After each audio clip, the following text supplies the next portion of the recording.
Please welcome the Atlantic's publisher and chief revenue officer, Alice McKown.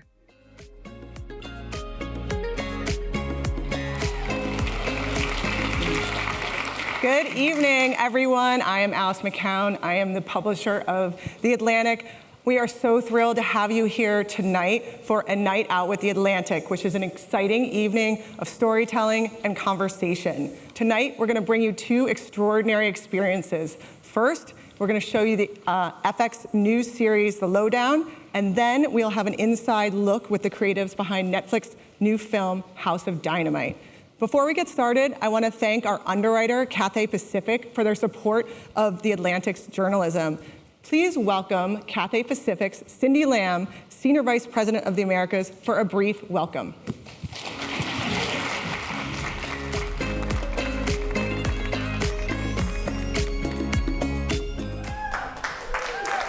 Hello. Well, good evening, everyone. On behalf of all of us at Cathay Pacific, a very warm welcome to this fantastic evening, a night out with the Atlantics. For those of you who've joined us for the first time, Cathay Pacific is proud to be the premium flagship carrier of Hong Kong, recently being named as one of the top 3 best airline in the world in Skytrax, a recognition that showcases our commitment in delivering exceptional journeys to Hong Kong and beyond. With 8 gateways across North America, including right here in New York, we are deeply connected to the vibrant communities that shape this region. For nearly 80 years, we're committed to delivering thoughtful services and also memorable experiences to our customers and help each of our passengers move forward in life. And tonight, it's a great occasion for us to celebrate this spirit of storytelling, of cultural exchanges in a way that inspires. So some of you might have seen our collaboration with the Atlantic and also with our visionary artist, Joshua Vides, exploring how inspiration takes flight and also how each of us can be moved to create. And tonight, we continue to celebrate that journey with an extraordinary lineup of programs. So thank you very much for joining us tonight. And don't forget to enter into our contest in the lobby for a chance to win 2 round-trip business class tickets to one of our many, over 100 destinations we have in our network. So good luck and hope you enjoy the evening. And we look forward to welcoming you on Cathay Pacific flight very soon. Thank you very much.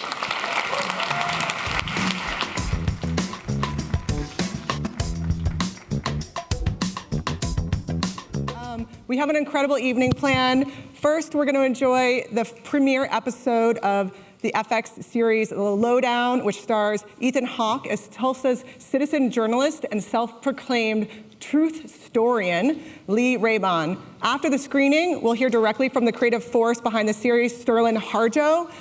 We'll be joined by Ethan Hawke as well, and we'll be in conversation with Shirley Li, staff writer at The Atlantic. Before we begin, I have one housekeeping note. Usually we ask you to keep your phones handy and share your experiences on social media. While we are watching FX Lowdown, I would love to have you keep your phones in your pocket. This episode is exclusively for Atlantic Festival attendees. Thank you for understanding, and now let's begin the show.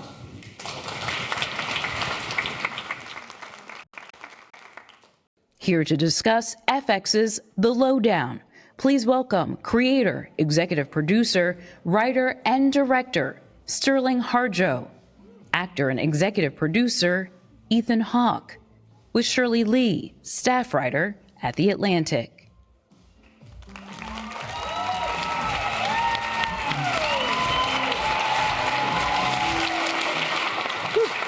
Hello. Hi, everyone. So, Ethan, Sterlin, thanks for joining us right after everybody just saw the very first episode. Yeah, thank you. You enjoy it?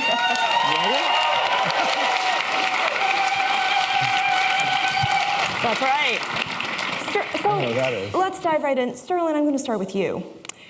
You've said that your goal for the last show that you co-created, Reservation Dogs, Ran for 3 seasons, Emmy nominated, excellent. Everybody should watch it if they haven't already. You said that your goal for that show was to, and I quote you, really twist and fuck up expectations for Native stories. Yeah. What are your hopes for the Lowdown? What are you twisting and fucking up now? Me. You saw Ethan by the end of the pilot. So, I think sort of the same thing, you know, but except in Tulsa, Oklahoma, and sort of how you look at stories in the middle of America or quote unquote flyover states. You know, I think that, you know, these stories are important, and sometimes they only happen in places like Tulsa. So yeah, just expectations of what a story set in Tulsa, Oklahoma would be. Well, let's talk about Tulsa, Oklahoma, and this character, Lee Raybon. So I understand that you worked with the inspiration for this guy. To be clear, this is not a biography of Leroy Chapman, a citizen journalist who was based in Tulsa. You worked with him at This Land Press, a long-form magazine. Magazine. A long-form magazine. So tell me, what made him so irresistible as a muse? You know, it was funny. It was like I ended up, I think that Tulsa was a place where, you know, you saw, there was a lot of things that were kind of not talked about, you know, like when you look at the race massacre in Tulsa. And it was something that had been kind of swept under the rug. And I started working at This Land Press. And it was just an opportunity to make documentaries and tell any story that I wanted to. We had freedom to do that. And one of the people that I was working with was Leroy. And he just had this pursuit of telling the truth. You know, he wrote this piece that, and we did a sort of complimentary video that, that exposed a Tulsa City founder as a Klansman, former Klansman. This had all been kind of hidden, and he was a participant in the race massacre. And what I learned from him and what I learned from that experience of working at This Land is, if you tell the truth, no matter, you know, if it's, you got to talk about the light and the dark, and, you know, if you talk about hard truths, it will change things. And I think it's so important that we recognize that as a society, that, you know, it doesn't matter what happened. You know, I come from a community of people, and I'm from 2 tribes, and my tribe was moved to Oklahoma from the southeast on the Trail of Tears. And, you know, with Reservation Dogs and this show, my whole thing was like, you know, it's about someone who's in dogged pursuit of the truth. And, you know, it's a cliche, but the truth will set you free. You know, I think that if you hold a mirror up to your community or a human, you see your flaws, and you have to really look at everything. You have to look at the good and the bad. And Leroy was all about that, and he taught me to be fearless when doing that. And I think that that's the spirit that I brought into the character Lee Raybon. It was just amazing to be around someone that sort of inspired me to be a better person and talk about truths, and sometimes those truths are hard. Well, now, Ethan, you made Lee all your own. And I'd say Lee Raybon, I mean, to me, you know, he kind of evokes a type of character you've played a lot of times in your career, your spiderwebby career. I just feel like he reminds me of John Brown in The Good Lord Bird. He's got a little bit of Troy in Reality Bites. He's, you know, he's even a little bit like, you know, Larry Hart in Blue Moon. He's kind of, he's talkative, he's unpredictable, there's something untamed about him. These guys are these independent spirits, so I wonder, what do you think continues to draw you to these characters over and over? Well, I don't know. You know, I'm a human being, and I think that actors, if you have a long career, you're trying to always use yourself in a new given set of circumstances to kind of do this. I feel like a lot of these characters that I've played in my career all have a piece of me, and if you do enough of it, people start to see a little connective. You know, like, take one of my favorite actors, Jack Nicholson. He has a lot of different characters, but his life's work starts to be its own portrait as a collective of a certain kind of American male, the mischievous. You know, he represents a part of us, and he explored those characters, and I think we're all a little confined by our DNA and our brain chemistry. But I love these characters. I saw Lee as a kind of Don Quixote of sorts, you know, chasing windmills and running into moving propellers quite often, and having blind spots about it. You know, he's a person who's totally comfortable dedicating his life to the truth and lying to tell it. Right. You know, I mean, so that's a really interesting thing. And I really, first of all, I really loved Reservation Dogs, and I really love what you just said about, you know, we as a community are a lot like a family. If a family has pains and hurts that they can't look at and talk about, they keep tripping on them. Mm-hmm. They don't magically go away. They go away by looking at them and talking about them and telling them, holding people accountable, then forgiveness. Then you can move forward. And I think that in playing a journalist, and one of my favorite moments, Sterlin has heard me say this, I love how when Lee first walks into the bookstore, you hear a little Oki's Oklahoma's own Chet Baker, and it's a little bit like that bookstore is a church to him.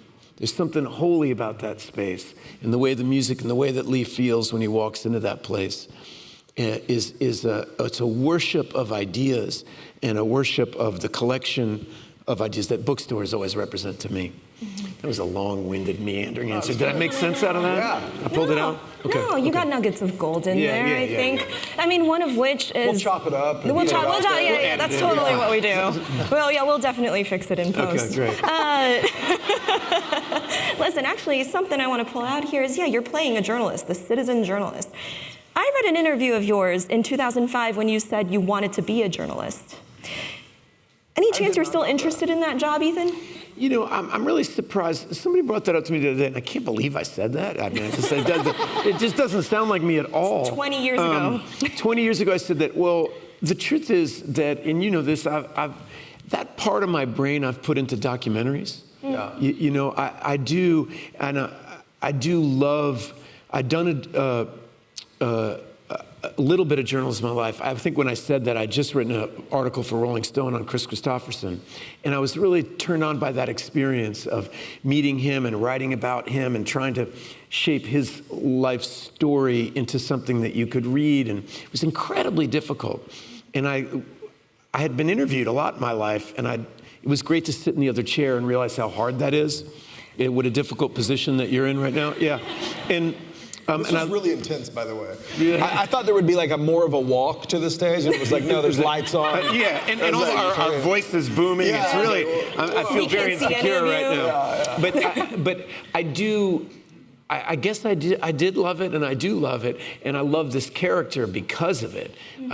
I love writing, and I admire people. You know, I admire the hell out of the Atlantic, and I'm so.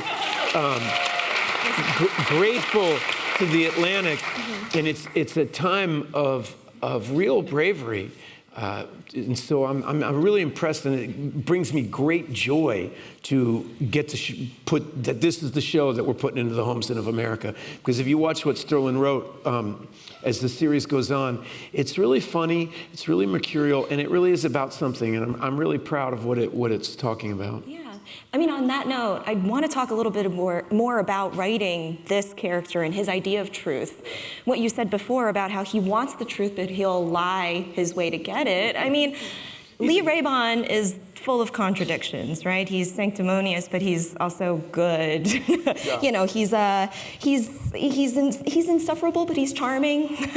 He's super talkative. He can be irritating, but he also has a point to make, and I'll get to mine, which is, you know, what is your North Star when you're writing a character like that who could very easily irritate the audience if you put one toe out of line? I mean, the thing about a good noir, is you get to see the hero get beat up a lot. And you forgive a lot because of that, you know?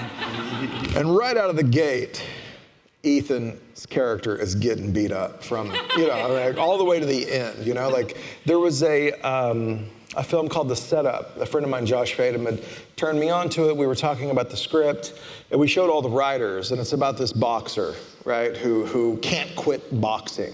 and he's got a girlfriend that wants him to quit, and he wants to give up that life, but he's just obsessed with it. And at the end, he's beat up, he's like beat to hell. And it's very similar to Lee in this thing. And I think that a mix of that, but also, I think everyone loves Ethan, and Clearly not everybody.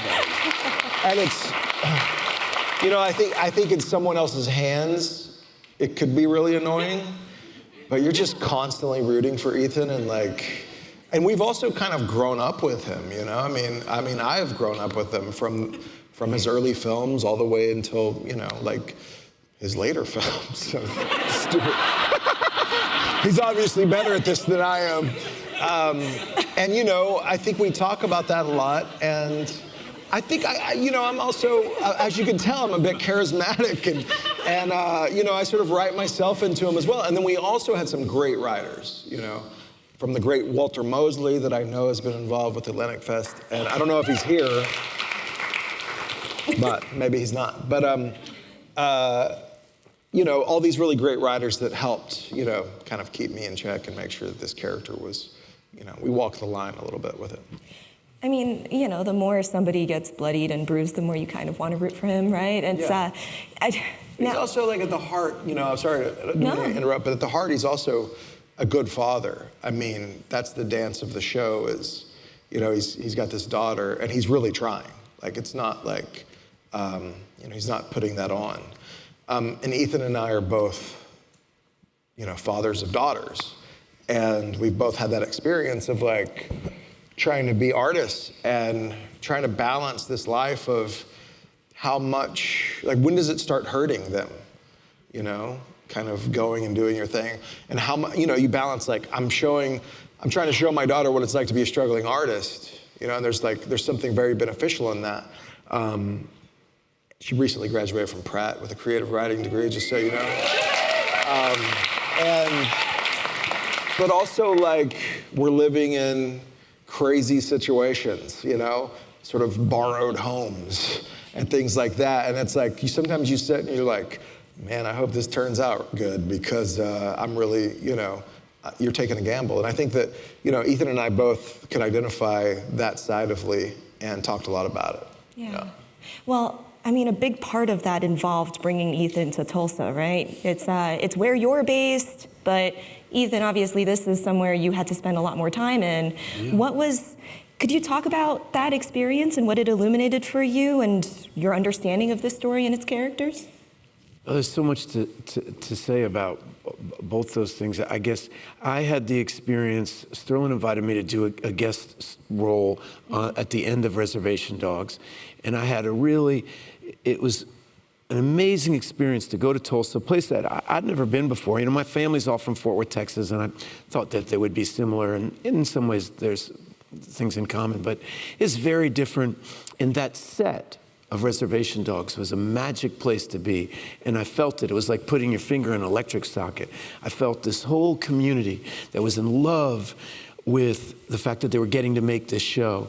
So it was this air of gratitude and that kind of unbridled, undisciplined joy of creativity. They're like, we got a chance, we're taking it, we don't care what they had t-shirts on that say, we don't care what the fuck you say in LA. There's something like that. What was it? It's like what does it say? I can't remember. What does it say? We don't care how you do it in LA or something like that. Something like that. Anyway, they didn't drop the F-bomb on the shirts, but I loved it. And it was, and we don't give a shit how you do it in LA. That was it. That was it. And can I tell them what my new shirts say? The latest ones. It's a quote from Sly Stallone, who made the show Tulsa King, and it is, filming in Oklahoma prepared me for a lifetime in hell. And it says Sly Stallone under it. And I'm here to combat Sly on that. It was one of the best experiences. My wife is a producer on the show. We came down, we moved our kids there. Yeah, and my kids went to school there. And my kids had grown up at a school in Brooklyn. That this was a very different community for them. And everybody was so nice and warm, and they're sleeping over other kids' houses, and they're learning things that they never would learn in Brooklyn. And the fundamental feeling was one of immense for lack of a better word, love. I mean, there's just a lot of wonderful people. And because it's such a difficult place, and the history of the race massacre, the history of, Oklahoma Territory, there's a lot of pain that the city of Tulsa is sitting on. But there's a lot of pain everywhere, and it's right on the surface in Tulsa. A lot of, people see it and talk about it, and there's a lot of great art being made, and there's an energy that art matters. There's nothing glib or cynical or ironic about it. And Sterlin carries that energy, and so it was, I found that thrilling. And I knew it was a big risk to move everybody down there, but I'd had this experience on Reservation Dogs, and I knew, I know you're sitting here, but I know how special you are and how special what you have to offer. One of the things, the great Robert Redford just passed, and one of the things that was his magic is given his unbelievable wealth, opportunity, looks, he was smart enough to use that power to empower other people. The internet is full of interviews with him and him talking about we need to hear new voices. This has to be a priority for all of us to give other people a turn at the mic. And that's Robert Redford talking. Yeah. And that's the kind of leadership of kind of what I would call a core American value. And we miss him, and we miss that. And it's sitting right to my left, right? So. I'm so glad you brought him up. I'm glad you brought him up because that's right, Sterlin, you got your start essentially at the Sundance Lab, which is the boot camp for writers and directors that was started by Robert Redford. And I remember you gave an interview about how around that time after you'd been at the Sundance Lab, you went to LA, a place that we shouldn't give a shit about. And they all said, quote, native films. I love LA. No, well, yeah. I'm based in LA, this is to be clear. Native films don't sell. Yeah. This is what they were saying to you. And then over time, you see shows like Atlanta get greenlit, and you're thinking, and you and your co-creator Taika Waititi are thinking, we can do Reservation Dogs. Yeah. Recently, how do you feel now as DEI initiatives are being rolled back and major companies are capitulating to commercial forces? I mean, has the industry taken 2 steps forward, 1 step back?